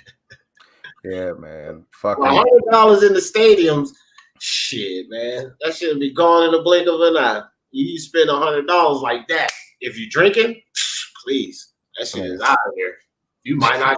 If you're a real drinker, $100 won't even get you a buzz in the stadium. yeah. Come on. That's 5 beers, bro. That's 5 beers right there. Yeah, that's it. That's it. Yeah, You're done. that's it. How they say you're done. All right. Kalua Z says, who has the best chin of all time? I know Canelo has a case for it. Fuck, no, he don't. Hell no, he don't. He don't. But that's a question that I don't know if it could be. I don't know if that could be answered, bro. You can say, all right, here, you can say the guys who were in that atmosphere. You can't just put this guy's number. I mean, fuck. Marciano had a good chin. Joe Frazier had a good. I was just talking about his chin. Yeah, I mean, fucking Archie Moore and Ezra Charles were tough as shit. Joe Lewis had a good chin. Like people don't think about the old Joe Lewis who was in tax trouble and broke. Don't think about him. Think about the Joe Lewis who was fucking everybody up. Yeah, Charles said Pryor had a beard. Think about Sonny Liston. Sonny Liston had a chin on it. Yeah, Carlos Monzon. Monzon was a fucking animal. Jake LaMotta. Shit, there's a lot. Ray Robinson had a great fucking chin. I mean, shit. I think Sugar Ray Robinson only got stopped once, and that was because they overheated and shit when he was fighting. What's his face? Yeah, and just with that being said, I got to give it to him. Because didn't that motherfucker fight like 231 fights? Yeah, 109 knockouts? Sugar Ray Robinson? Bro, I got to give it to him. If he only got stopped once out of all of that, I'm just going to give it to him. I'll just give it to him. But I still say it's really hard to say, man. It's really hard to say who had the best chin. That's a tough question right there. Oh, Hagler. Shit, I forgot about Hagler, boxing virus. Yeah. Mm-hmm. Yeah, he had a good chin too, man. It's just hard to say. Like some guys just had that chin on them. Smoke said Rumble in the Jungle got the official rope-a-dope jump rope and signed glove from the GOAT. Oh, cherish that. That motherfucker got the rope-a-dope jump rope and signed gloves from the GOAT. Smoke dropping bars in this bitch. Mm-hmm. Coco Kid is from 900 years ago. He said, who's the best Puerto Rican fighter of all time? And Tangible starts hitting me with dudes from fucking 1850 over here. I'm like, okay. Man, Tangible Chapo, bro. Stop that shit. I mean, you ain't Puerto Rican. God damn it. Don't you tell me. Fuck that. Now I'm getting like Johnny Boy. You fuck them motherfuckers from 200 years ago. Chapo, goddammit. How about that? Don't bring no motherfucking Coco Kid. Have you ever seen a fight? You got fucking. Don't make me pull a Johnny Boy on you, goddammit. No, it's for me. It's either Tito or Wilfredo Gomez, bro. And Benitez. You say what, D? No. Go ahead. No. Yeah. Benitez is up there too, bro. But he had such a short fucking prime because of the drugs and all that. You know, he was like a Puerto Rican Aaron Pryor, man. You know what I'm saying? We were just talking about Carlos Monzon crate. Didn't he kill somebody? Yeah, he killed his wife. He stabbed her and threw her off a fucking roof. I thought that was him. that motherfucker went to prison. Yeah, that motherfucker was crazy, bro. In and out of the ring. He was a straight fuck. Like y'all think Edwin Valero's crazy. Edwin Valero is a fucking popcorn fart to Carlos Monzon, bro. That dude was a true psycho. True psycho. Carlos Ortiz makes your top 5 of all time. Yeah, Carlos Ortiz is a good fighter. See, that's the thing. Like, that's the thing, and this is where I get you, Johnny Boy. And you know, I guess historically, and if you look at it historically and resume wise, you know, say, okay, this is greatest of all time. Okay, whatever. That's your greatest of all time. But I kind of sympathize with Johnny Boy's sentiment when I ain't never seen these motherfuckers fight, bro. Like, I know what their resumes say, and they did this and they did that, but have you ever seen them in the ring? Because that's that. Like, people say styles make fights, right? Styles make fights. One thing that we know about sports, and this is the truth in all sports, the level of athletes progress, bro. They didn't go backwards. We're just talking about this in the UFC. There's a lot of guys in the UFC now that would have beat Royce Gracie's ass right now. Yeah. Right? But nobody was beating him back then. So when you start doing this right here, Intangible, and what I'm saying, where you have to understand Johnny Boy's sentiment is that you never seen these motherfuckers fight, bro. And looking at them in the ring, the feints they use, you understand? The jabs, how they set their punches up. Being able to see that will give you more insight than just looking at a fucking record book and saying he beat him, he beat him, he beat him. I actually agree with Johnny Boy and that sentiment because I do a lot of film study. That's what I do. Yeah. Join the prediction league, everyone. I want more competition in there. We got like 40-something people. We need more. Well, but that's what I do. I look at what guys do in the ring, you know, transitioning their weight. Yeah. Watch their lead leg. And again, bro, I'm not putting these dudes down from 70, 80, 90, 100 years ago either. I'm just saying for me, just for me, bro. I agree with you on this.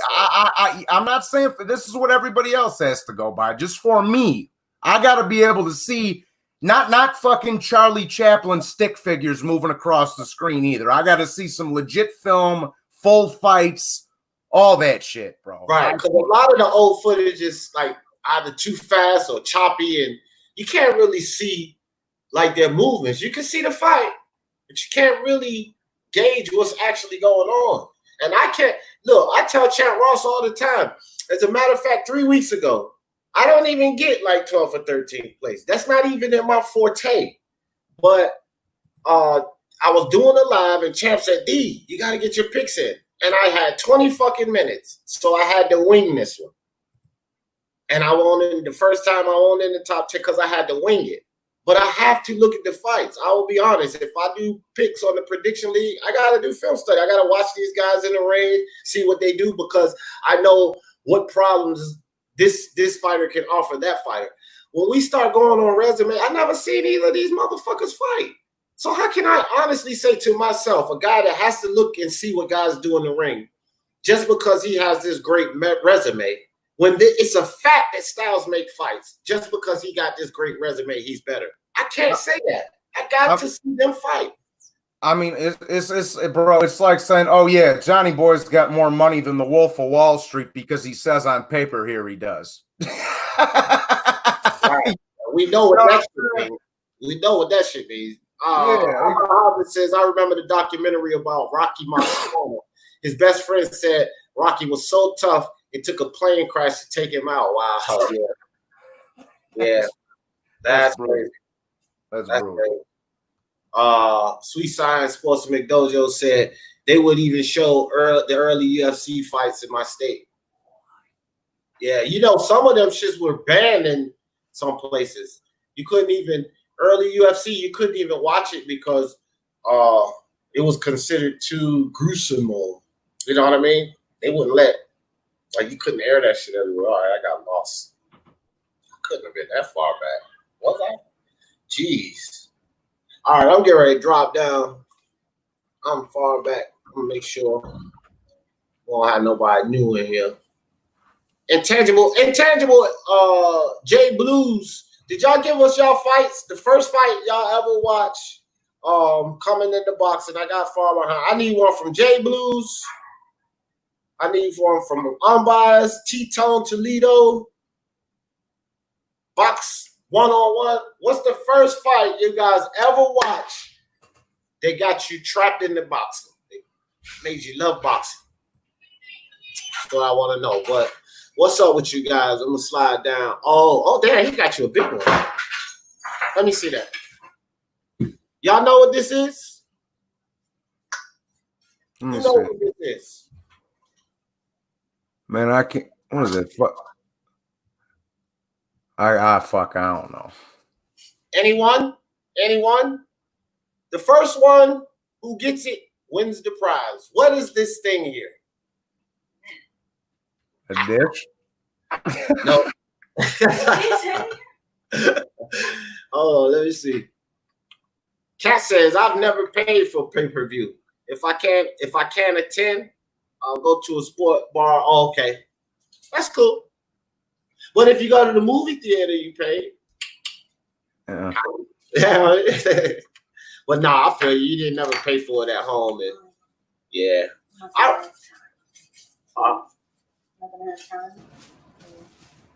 Oh, you gotta go to work. Oh, okay. Yeah. Here's the thing too. Like with those pay-per-views, love you.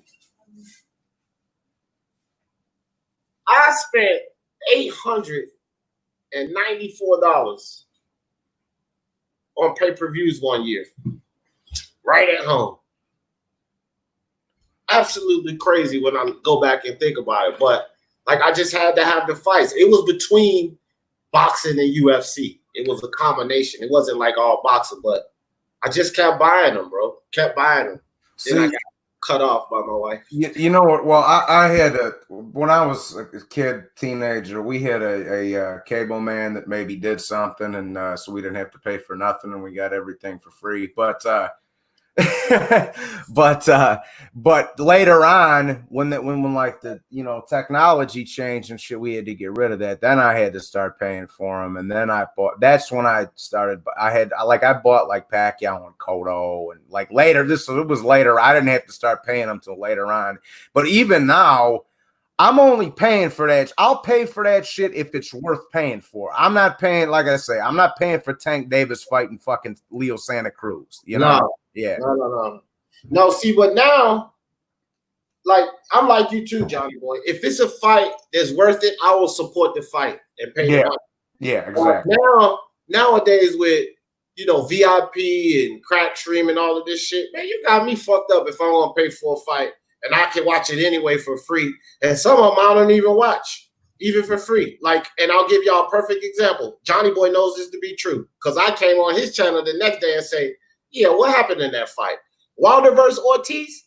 I didn't even watch that goddamn fight. Remember that, Johnny? I was like, yeah, I didn't watch that. What happened in that fight? I ain't watch it. And I could have watched it for free, but I didn't want to see this shit because I knew what the outcome was going to be. The only thing I wanted to know was to get the report of what round Wilder knocked his ass out in. That's the only one I wanted to get. The last one I paid for was Pacquiao and Thurman, bro. And that was a year ago. So there you go. Oh, there you go. Oh, wow. Max Kuckerman, I'll tell you why. He says, why do Mexicans always act like Chavez is in Duran's league? I'll tell you why. The same way every British fighter acts like Frank Bruno was the best thing ever smoking. The same way fucking Filipino fans think Pacquiao would beat anyone in the boxing ring. The same way these ignorant ass African American fans think Floyd Mayweather was the greatest thing that ever graced the fucking floor. This is why, bro. They're like, you got idiots that don't want to rationalize and be reasonable because they're that much of a fanboy, or could be just delusional because they go that hard for their countrymen. But either way, that's what it's about. It's a cultural, ethnic thing. You know what I mean? It's a lot of Mexicans that you say, oh, Chavez wouldn't have beat him. But then you got some that just say, or like Chapo. Think about Chapo. You know what I mean? Puerto Ricans think nobody would have ever touched Chapo, right? So it is what it is, bro. I just think that's what I think the reason is. Yeah. I don't hold on against him. Jay Blue said, D, let me get a link, no doubt. Yeah, this is a good one, guys. Everybody, I've been forgetting to put the link in. All right, here we go. Box 101 said, mine was Adrian Broner versus Elroy Perez. I remember that fight. Yeah, Adrian Broner. Listen. Box 101. You don't even have to apologize for that, right? And I'm going to tell you why. Because I didn't hate Broner back then. I actually didn't hate Broner back then when he fought Elroy Perez. I started to hate Adrian Broner later. Not hate him, but you know what I mean? Just not like him. I actually liked Adrian Broner. I think a lot of people at one point liked Adrian Broner because it was sort of like the Tank Davis syndrome. They had high hopes for him, and they seen the potential and talent in him. And what was most alluring about Adrian Broner is early on, everybody was looking for the next Floyd. He was the first one to come out rocking that shoulder roll, kind of looking like Floyd. And they was like, oh, shit, can he be the next Floyd? So the intrigue was there about this guy. So I don't think you got to apologize for that. A lot of people like Adrian Broner back then. I never liked that son of a bitch. He's a man now. Then we got a discussion. I never for 1 second liked that loudmouth piece of shit scumbag. Never for 1 second. Never. Charles D said, yeah, a beer like $16. Yeah, and that depends on what venue you go in, Charles D. I paid $22 for a beer one time. It was the tall boy, but still, $22 for a tall boy. Let me tell you something about the tall boy, too. It's an illusion. That shit ain't but 20 ounces of beer. No matter how they shape the glass, how tall they make it, it's 20 ounces of beer. Less than a fucking deuce. So I paid $21 for less than a deuce. That's how they get you. And they call it a tall boy. You're getting more beer. Yeah. For $20, you get a fucking bottle of Captain. You taste the goddamn beer. Yeah. You know what I mean? Okay. That name, like I usually don't get stuck on names, but McGee and Pedrosa. Does he mean Pedrosa? Pedrosa and McGuigan. There you go. Is that Sicilian or something, Johnny? No, that's Irish. That's Irish. Oh, okay. I just know you said that quite easily. Yeah. No, I just Barry McGuigan. He was a good little fighter from Ireland back in the day. I actually don't know about McGuigan, so he had an outstanding fight with Steve Cruz back in the old day. I think it was 80 something. Yeah, I don't quote. Yeah. All New York teams in the Redskins boxing virus. Bye, love you. All New York teams in the Redskins. The Rangers, the Yankees, the Giants, the Knicks, and the Redskins. Funny story, because I always get asked this. So for all the football fans, how the fuck do you like the Redskins and the Giants? They're in the same division. Okay, I'll explain. When I started playing pee-wee football, nobody could tell me anything, but there was nobody better on that field than Lawrence Taylor. Lawrence Taylor was the best thing smoking to me. He was football God to me at that time. But again, I'm from the DMV, which you already know this boxing virus. So what was my whole family sitting around rooting for and everything? The Redskins. So I kind of grew up in a dilemma. Now I'm a little kid now. You know, sense of loyalty don't work when you're a little kid. It's like, fuck it, I like them and I like them, you know? And then for years, I ended up rooting for both teams. So now at 44 years old, I honestly like the Redskins and the Giants. And this is how it goes. When they're in the season, if the Giants is like, 10-2 and the Redskins is, 2-10, I don't want the Redskins to come in there and fuck the Giants' chances up. Yeah. So I would be going for the Giants at that time. If neither of them have a chance to get in the playoffs, like last season, I don't give a shit who wins the game. You know what I mean? And that's how I look at those two teams. Now, if they're playing anybody else, then I'm rooting for them. Okay. That's how it goes. I'll tell you something funny, D. I'll tell you something funny. My whole family's all Bears fans. My whole family's all Chicago Bear fan, except for my dad. My dad hates the fucking Bears with a bleeding passion. He loves loved Walter Payton, loved Mike Ditka, loved all that. Hates the fucking Bears. Hates them with the pet. He's Miami. He's been a Miami fan since the 60s. He loves Don Shula. He loved Marino. He loved Bob Greasy. He loved Larry Zonka. 16-0. Yeah. So the rest of my family loves the Bears and he hates the Bears. So I was always a Miami. I have Miami Dolphins. Oh, there you go. I have Miami. I have my Miami Dolphin baby clothes, bro. So my dad hated the Bears. Then after I moved up to Wisconsin later on, then I was like, okay, well the Packers will be my NFC team. So that's what it is. But Walter Payton is my hands down favorite football player ever, easily. Boy, that dude, Walter Payton had a mountain behind his house. Wasn't a high one, but it was a mountain. This motherfucker used to run up and down it twice. You see how steep it was, bro? Yeah, so you know about that story. Oh yeah. Daily. He used to do that shit twice. Daily. Think about this. Running down, okay, but running up, and that motherfucker was steep. And they used to put footage of this motherfucker running up, and then he'll run back down and he'll run up again. Like, bro, that's crazy. The dedication of that shit. That's for the legs, bro. And that's how he was able to break it was such a great tackle breaker back in the day. Yeah, he could break tackles like Earl Campbell, but look at the size difference in their legs. Exactly. Right? Because Earl Campbell's legs was like the size of my torso. That dude's legs was huge. Shit, fucking Earl Campbell's leg was the size of a Noe, bro, for Christ's sake. Yo, that dude's legs was massive, bro. And talk about breaking tackles. I think he might have been between him and help me out, Johnny boy. Franco knows the white guy, the running back, Franco something. Franco Harris, you saw. Franco Harris. Between those two, when it come to breaking tackles, they gotta probably be like go down as probably two of the greatest. Coincidentally, one black guy and one white guy. But both of those motherfuckers was some tackle breaking dudes, bro. Mike Allstott was a good one too, fullback. And I'll give you another good one. And I know you'll agree with this one.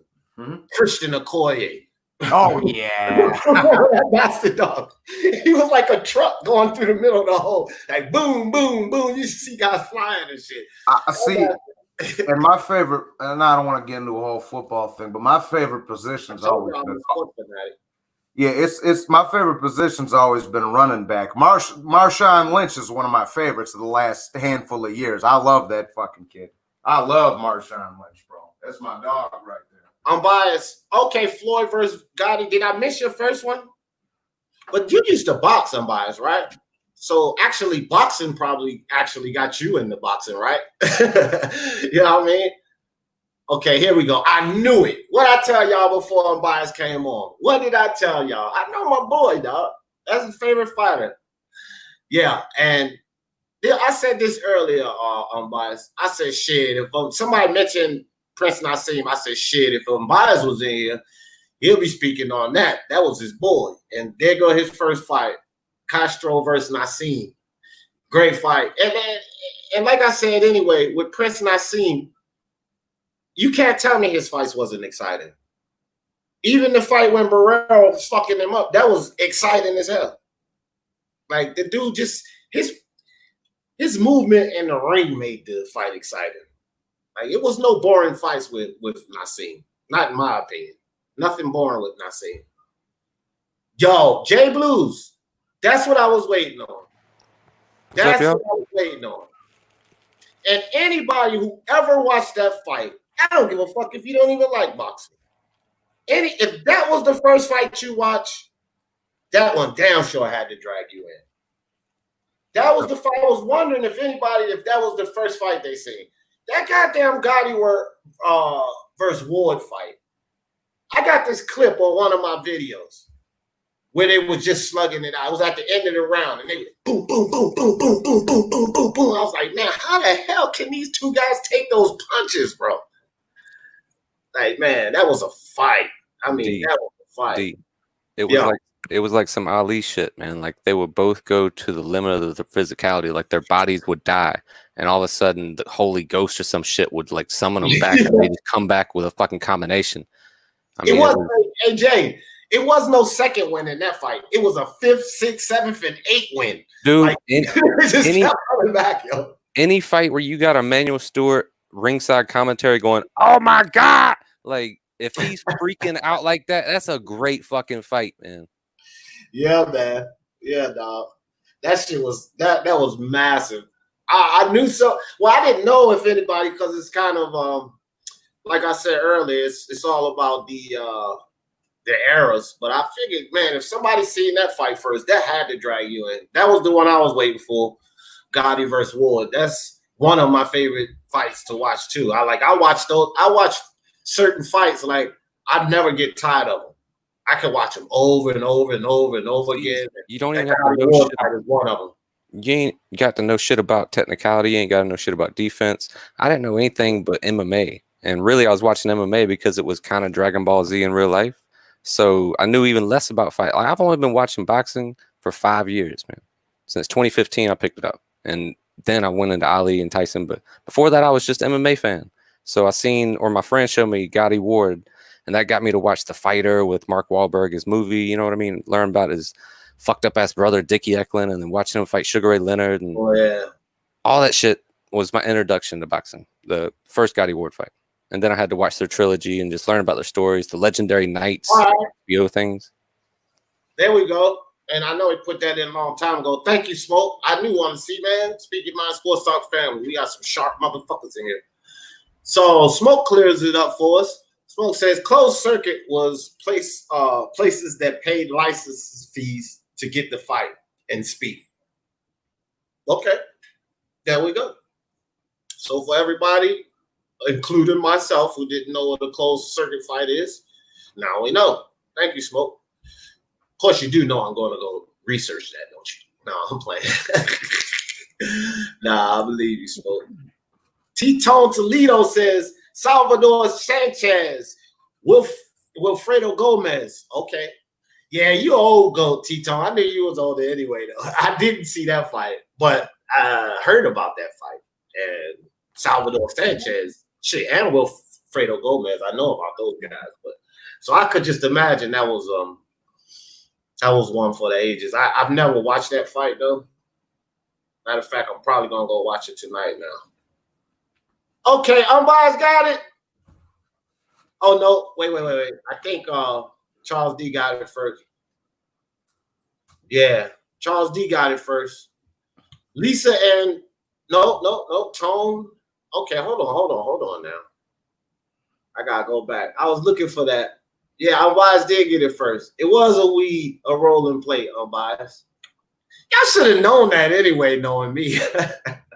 That's what it was. It was a rolling tray. Yes, sir. Gotta have it, son. I don't want my herbs spilling out everywhere. So if it spills somewhere, it's right there on the tray. You know what I mean? That's how you gotta do that. All right. Well, Moncadella. Yeah, let me drop down to the bottom, man. I'm way behind. Man, you crazy as fuck, Tank. What the fuck? Dog, First off, I'm on a green screen. That's why I got to put it close. But I don't know no Reggie Miller with red hairs like that. So you can can that shit. I don't smoke that shit. What is Reggie? Nothing more than Reggie is this. That's what Reggie is to me. He's like black and mild, dog. It does nothing. Fucking, I don't smoke that shit. You know what I mean? That's what Reggie Miller is. It's like a black and mild, dog. Reggie Bush, bro. Reggie Bush. Reggie Bush, no doubt. Yeah. Timmy Nealon and Tim Dub. What's up, my brother? How you feeling, Tim? Yeah, I'm way behind on the chat, Tim. That's why I just seen you coming in, fam. I'm ready to slide down to the bottom. But anyway, man, this was good, dog. I just shout out to Abba Houses again, bro, because he ran this by me. Oh yeah. I know, bro. I ain't taking it seriously. I already know Tank. I ain't getting down like that. You already know that, dog. Yeah, bro. But shit, man. What y'all think, dog? Y'all like that topic? I think that was a good topic, man. That was a good topic. It's like it's other like favorite fights. We could do that, right? Bloodiest fights, biggest robberies, like these type of things. Like you go on and on. You know what I mean? Because when we talk about biggest robberies, shit, we can talk about that a little bit. I got two in mind, and they're the biggest robberies for me because Pernell Whitaker was my favorite fighter. So, you know what I'm saying? Sweet Pea fights. And everybody know what two fights I'm talking about. But damn Chavez fighting, he beat the shit out of these guys, bro. Yeah. Timothy Bradley, Manny Pacquiao. Disgusting robbery, bro. I mean, it's some robberies. Shit, Ali got some gifts. Yeah. Tyson Fury, McDermott. Everybody said that was a gift. Wilder, Tyson Fury. See, people be getting mad at me, D. People be getting mad at me because they think I'm trying to knock Muhammad, but I'm not. May the man rest in peace. Ah, fuck them, bro. The third Norton fight was ridiculous, man. Blues, hold on 1 second. Check this out, bro. He lost to Norton 3 fucking times. I don't care what nobody has to say. That third Norton Ali fight was some disgusting shit.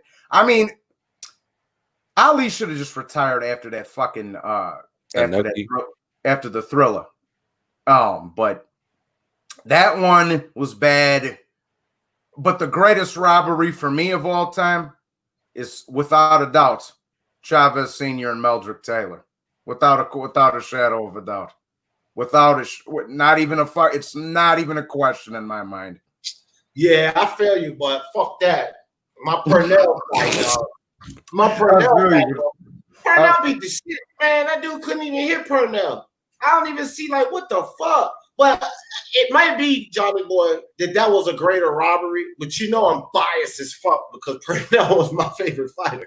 So to me, that was disgusting, bro. For real, absolutely. Charlie, that's one that's argumentative, though. I agree with you because again, you're talking Pernell, but I can accept the argument with that one, right? I can accept the argument with that one, but I'm gonna go with you. Yeah, he got robbed in that too. The only one I say he didn't get robbed in was Tito beat him up, man. But it was time for him to cut it out, though. When Tito beat him up, he should have cut it out anyway. Oh, hell yeah, Cat. That was a robbery. Hagler Hearns. What y'all think? Hagler Hearns? Well, I mean, it was a robbery. Yeah, Cat. It was a robbery because Hearns broke his hand on Hagler's hard-ass head. I said somebody came to me with that and said, well, Tommy Hearns broke his hand in the first round. I said, well, that ain't fucking Marvin Hagler's fault, man. Marvin Hagler's mission is to kill you. Yeah, how was it a robbery? Yeah. They were about to stop it. They were about to stop it on a cut. He was pissing blood out of his forehead. They were saying Hagler full of blood. Like, come on, man. That was an epic fucking fight. And Tommy fought from the first 15 seconds with that broken hand? So whatever it was. Yeah. I gotta answer this one. I have Tim Dub. These motherfuckers are running me crazy. Nah, it's the shaving, bro. Because I got like grays. So when you was on here, I was keeping up, but I ain't shaved in like a week. Nah, you know what I mean? So when it's trimmed up and this is trimmed down and you see less grays, yeah, I look younger. But when I got all these grays sticking out and my face all scruffy, I look my age. So technically I have age since you've been here. All right, man. All right, guys. Gaziano versus Dale.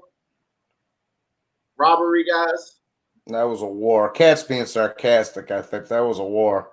I think she's being sarcastic. Oh shit! He said I heard the doctor gave Ali thyroid pills before the Holmes fight, and that Ali was taking them like they were vitamins. Yeah, he was a fucking zombie, man. Oh wow, yeah. Well, Ali, you know, Ali was one of those fighters amongst many that just hung the gloves up too late, bro. Yeah, I mean, dude, after maybe 2 or 3 months after the Thrill in Manila, this fucking asshole goes to Japan and has some weird exhibition MMA fight with Inoki. Basically just gets kicked in the back of his leg. His lead leg, his fucking dancing leg for 12, 15 rounds. Jesus Christ. And he never danced the same again. In the third Kenny Norton fight, he's all flat-footed. He letting Kenny punch him in his ribs, and he doubled over from a body shot and never fucking came back. Dude, the way Kenny was hanging his head crying after that shit. Oh, you saw that, Jay Blue. It made me say, man, I love Ali, but fuck him, man.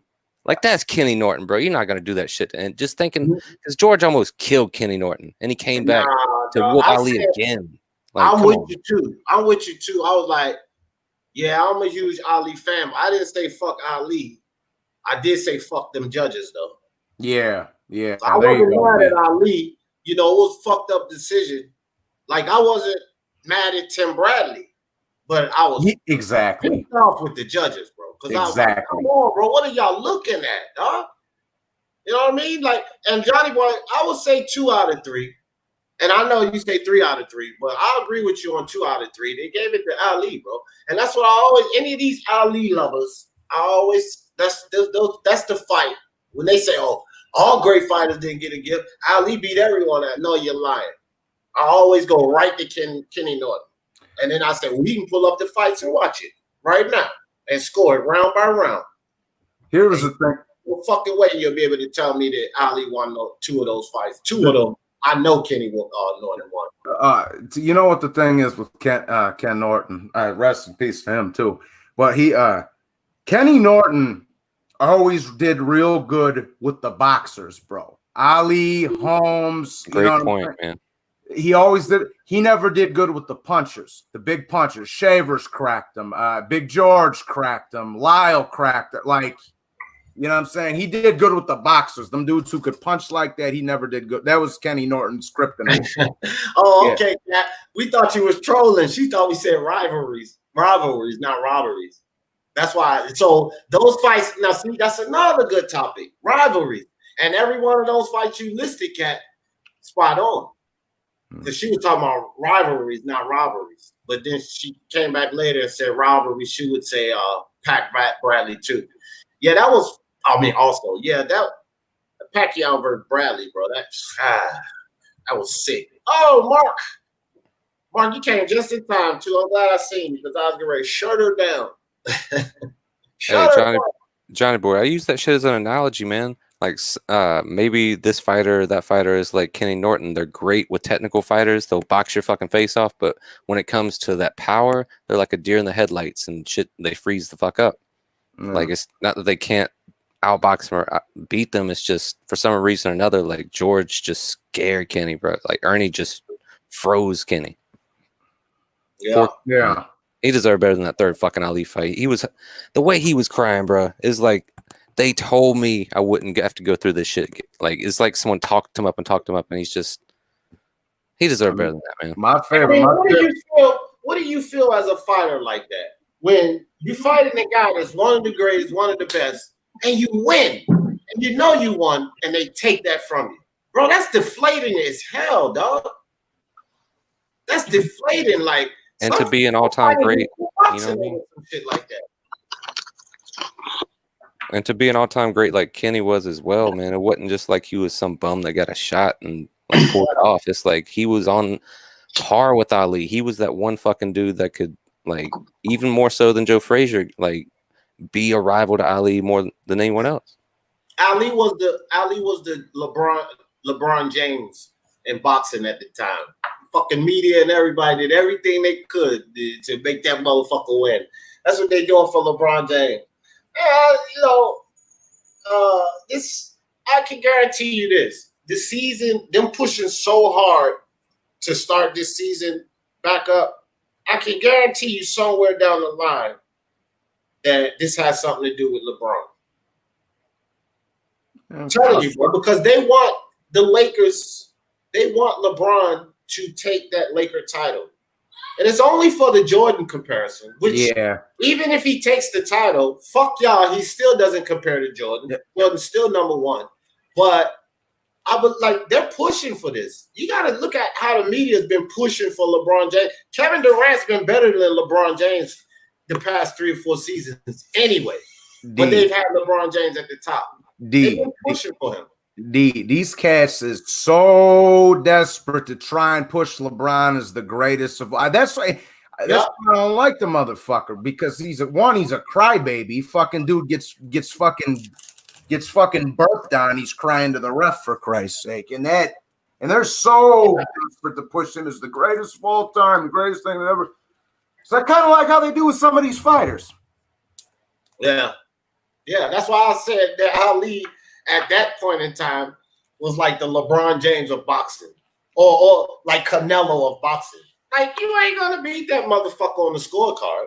So if you don't knock his ass, slam the fuck out, you're gonna lose. You know what I'm saying? Yo, what's going on, D? What's up, Mark? What was your first fight, fam, that drove you into boxing? My first fight? Well, I was 5 years old. My granddad and my dad were arguing over who's the better fighter. One was a Ray Leonard fan, one was the Duran fan. And I was sitting there and I wanted to know what was this all about. And my granddad told me, I'm going to show you what it's all about. And he sat me on his knee and he put the VHS in. And right there, Duran versus Leonard won. It was the very first fight I ever watched. And my dad was like, oh no, don't listen to him. And then the second fight I watched was actually number 3. He showed me no Maz. And then I saw number 2. So I actually watched all 3 in the space of like a few hours. But my first one was Leonard Duran won, the very first fight I've ever seen. And my first live fight that I was allowed to watch live on TV was a few years later in 02 or 03. Can't remember which. Mike Tyson versus Lennox Lewis live pay-per-view. Huge fight. I was there sitting down. It was in Tennessee. I was sitting down. I had Skittles. I had a can of Coke. I had a sandwich. I was getting ready for this. And the very first memory I have of watching a live boxing match is those two guys split off by police, security. You have 2 different ring announcers. I'm like, Mike is pacing back and forth. Lennox looks ready to go. I'm like, what is this shit? So those 2 moments between them is what hooked me on boxing. Those 2. And they're 5 years apart. Awesome. Intangible. What's up with you, fam? What's good, fellas? How's it going? Same old, same old. What was your first fight, dog? Let me think about this one. My first ever fight was not any you read. The first one you seen. I'm just fucking with you, dog. Just throwing shots at you. No, I know the topic. The first fight I've ever seen was Denis Shafikov versus Robert Easter Jr. Oh, wow. I'm just kidding. That's drove you into boxing? Well, really, I don't even remember the first fight I saw live, honestly, but the first classic fight I saw that really got me into the sport was the Thriller in Manila. Oh, okay. Yeah, I think like 4 people. That was like 4 different people's fights today. Thriller in Manila, which is a huge fight. Yeah, and another thing that I noticed today is that I think most of our fights had an ATG in it. Like most of the fights that people said was their first fight, it was an all-time great. Mine had. I didn't say mine, D. Could I say mine, bro? LFA, you know, snuck in here on me. What's up, LFA? Yeah, what's your first fight, dog? How y'all doing, man? Great afternoon to all of y'all, man. Have a good, blessed day, man. Yeah, man. My fight that got me into boxing was Spence versus Mikey. Oh, I thought it was Canelo Triple G too. Nah, it was Spence versus Mikey, bro. Like, I already like we're talking about hardcore, right? Yeah. So like they made you love the sport. Yeah. yeah, Spence versus Mikey. Yeah, ain't nothing wrong with that. We got to realize something. That's why I said earlier in this show, I got like listeners from 18 to 64. So we could have a fight like that. If they're younger, this was the fight that brought them into boxing. But y'all talking about like going to the event, or y'all talking about TV? No, just the love about, like you said, like that made you love the sport. Oh no. Then it's Cotto versus Margarito. My bad. Okay. TV. Yeah. That's the fight that made you love the sport. That's the first fight you saw to say, I'm locked in. I'm watching Yeah, this. man. It was like smoking a crack pipe, bro. You get into it, man. You know what I'm saying? So yeah, bro. I don't know if I can empathize with that because I ain't never smoked a crack pipe, but I'll take your word for it. I don't know what the crack pipe is like. No, but the last samurai in the building. Hey, last samurai, tell me this, bro. And then I'm gonna let everybody get closing thoughts. Last samurai, since you stepping in, what was the first fight, the first boxing match you watched that made you love the sport of boxing? And while you putting that in, Jay Blues, give me some closing thoughts, brother. I'm real new to boxing, but I love this shit, man. The reason I got into boxing is for mental strength, is to build mental strength, is to do on some Teddy Atlas shit, the right thing at the right moment in the way that it needs to be done, regardless of how you feel. And no matter what reason you may love boxing, if it's true to you like that, then it's a good thing. Everybody have a great fucking day. Thanks for having me on, D. Appreciate you, fam. Appreciate you coming. LFA, give me some closing thoughts, dog. Yeah, man. Great show. I'm watching the playback. I didn't catch the first part, bro. But if you can, man, I want to get in contact with you, bro. I'm gonna leave you my phone number in the private chat. All right, I'll call you after the live. We got something serious to talk about, bro. I got you. Yeah, man, because there's some people on here, bro, that I want, but I'll talk to you privately. We'll talk. Yeah, all right. Peace, man. All right, thanks, LFA. Intangible, give me some closing thoughts, man. Give me 1 second. All right. My closing thoughts are, I wish I could have jumped on a little bit earlier, but I mean, among the first fights I saw live, probably in 2017, honestly. I haven't been watching boxing for too long, but yeah, I kind of went back into classic fights, and that's kind of what got me in, because I found boxing in the past kind of fascinating, and that's kind of how I got in it. I got into it, and that's kind of how I got to where I am right now. So, have a good one, fellas. All right, Intangible, thanks for coming through, fam. My man, my bro, Mark Unrivaled. Give me some closing thoughts, my man. Thanks for having me on. A shame I didn't get to come on sooner. I just saw that you were live. Yeah, it's a great topic. A very good topic. You'll see that a lot of people's first fight was probably Leonard Duran, one of the fights anyway, to be honest, or Ali. But yeah, no, thanks for having me on. Everybody who hasn't subscribed to D Jefferson, Speak Your Mind Sports Talk, smack the like button, fam, and take care. For the love of sports. Peace. Let's talk about it. I appreciate you, Mark. So, guys, another great day, man. Y'all know I always love chopping it up, but thanks again to I Buy Houses. And guys, everybody has, salute to you, Johnny. Peace out, bro. Everybody has my email number my email account, because y'all have the name of the channel. It's just Speak Your Mind Sports Talk at gmail.com. This idea for today's show actually, goes out to I Buy Houses. So you guys can do this. This is the thing. We all got to talk with each other. We got to sit up here and discuss things. So you guys can always email me, or if you follow me on Twitter or Instagram or Facebook, you can send me a DM. Some of you guys have my personal phone number. If you have that, you can send me a text message on ideas. And I might not do it the very next day, but I might do it. If I don't do it the next day, I'll probably do it that week. But if y'all want to talk about something, send me an idea and I'll squeeze it in. Shout out to I Buy Houses again for the idea on this one. This was his idea, and I think it was a great topic. Charles D, you want to jump up and give some closing thoughts, fam? You there? Oh, he probably won't talk to me after the show. All right. Well, with that being said, thank you guys for coming through. Another great show. Can't do this without you guys, man. You know, I just be sitting up here talking to my goddamn self. So y'all know I always in this thing. For the love of sports, let's talk about it. Peace.